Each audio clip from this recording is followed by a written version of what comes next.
The moment I stepped outside, I was hit by a scream so piercing, so packed with fury, it felt like the air itself had torn open.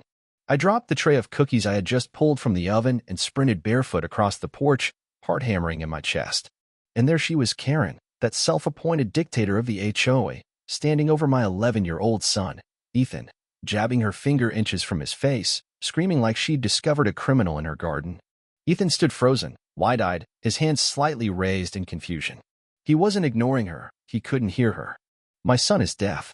Karen's voice was a sharp, screeching blade. I said in chalk on the sidewalk. Are you stupid or just disrespectful? Answer me. My world narrowed to two people, my terrified son and the venomous woman towering above him like a vulture. I rushed between them, shielding him with my body. Ethan, sweetheart, you okay? I signed as I spoke. His hands trembled. Why is she yelling? Did I do something wrong? He signed back. I turned to Karen, my voice ice cold. He's deaf. He didn't ignore you. He can't hear you. Karen blinked, then scoffed. Deaf? Since when? He was just standing there. Since birth, I said, my tone clipped. And even if he could hear, you don't scream at children. She crossed her arms. Well, maybe don't let him vandalize the sidewalk. Vandalize? It's chalk. It washes off. He was drawing a rocket ship. It's still an eyesore. This isn't a daycare. We have rules. I could feel neighbors gathering behind us. Phones were recording. Murmurs rose. That's Ethan. Isn't he deaf? Is she yelling at Lucas's kid? Karen, suddenly aware of the audience, straightened her spine. I'm enforcing HOA regulations. If this special needs child can't understand rules, maybe you shouldn't be unsupervised.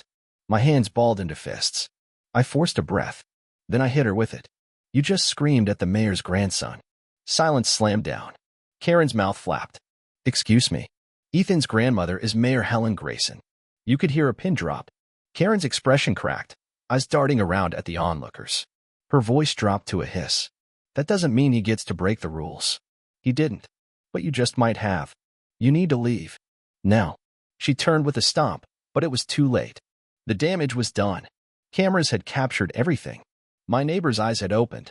And Karen, well, she had just picked a fight with the wrong family. By sundown, a bright pink violation envelope was shoved into our mailbox. The charges? Unauthorized sidewalk art. Unsupervised minor with sensory impairment. Noise disruption from play. Noise? Ethan is deaf. I didn't yell. I didn't scream.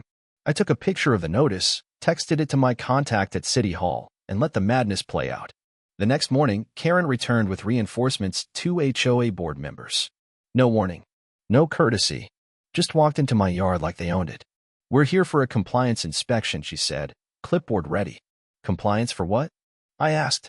Dale, the scowling one, cleared his throat. Multiple complaints. Lack of ADA compliance. Unauthorized structures. Visual clutter. I gestured to Ethan's swing set. You mean that? My brother and I built it. It's a swing. Karen sneered. Is it ADA compliant? He's not in a wheelchair. He's deaf. Still a liability risk, Phyllis piped up, peering at our welcome mat. Make yourself at home?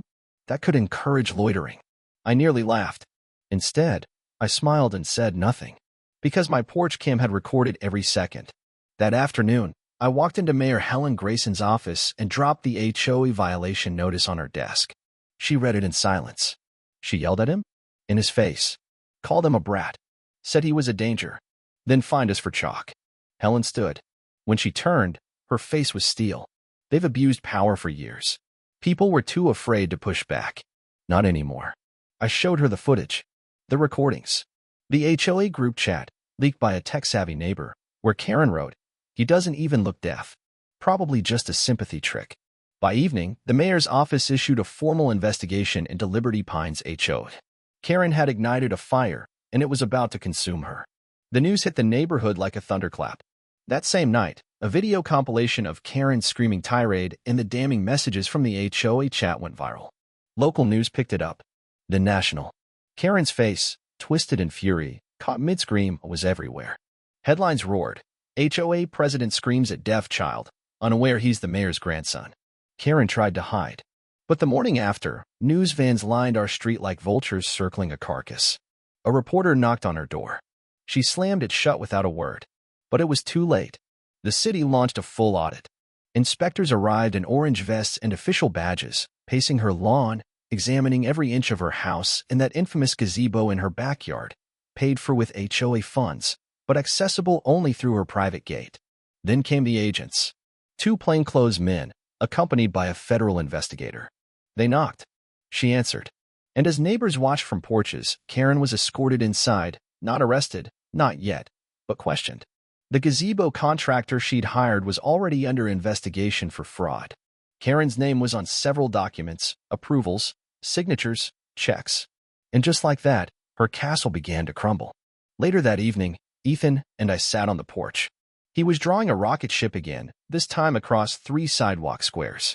Underneath, he wrote in thick, colorful letters, "Everyone belongs." He looked up and signed, "Will she go to jail?" I smiled.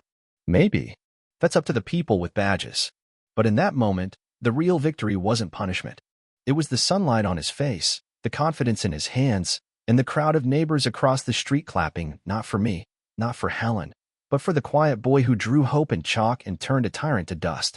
The next morning, the Liberty Pines clubhouse overflowed with residents. More people showed up for the emergency HOA meeting than the last 3 years combined. Folding chairs lined the walls, voices buzzed, and anticipation hung thick in the air. When Karen stepped inside, sunglasses on, shoulders stiff, folder clutched to her chest, the room fell to a hush.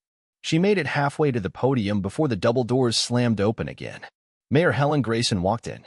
Behind her, 2 city attorneys, a zoning inspector, and the auditor who had compiled the damning report. Karen opened her mouth. "Don't," Helen said, holding up a hand. "You've said enough." Then she laid out the evidence: misused HOA funds, retaliatory fines, harassment of residents, and illegal construction projects, including the private-use gazebo built with community money. And finally, the biggest bombshell of all, a federal subpoena for Karen to appear in court for her role in a fraudulent contracting scheme. Gasps filled the room. Karen went pale. One man stood up in the back, holding a sign that read, "Team Ethan." Another neighbor whispered, "We should have done this years ago." Karen tried to speak, but her voice cracked. "I was only trying to protect the neighborhood." Helen raised her voice, sharp and clear. "By screaming at a deaf child? By calling disability a trick? You didn't protect anyone. You terrorized them." The vote to remove Karen from the HOA board was unanimous. And just like that, her reign was over. Outside the clubhouse, Ethan drew one final image in bright blue chalk, a rocket lifting off, leaving behind a cracked crown and the words, "Lift others." The people cheered, and Liberty Pines began to heal.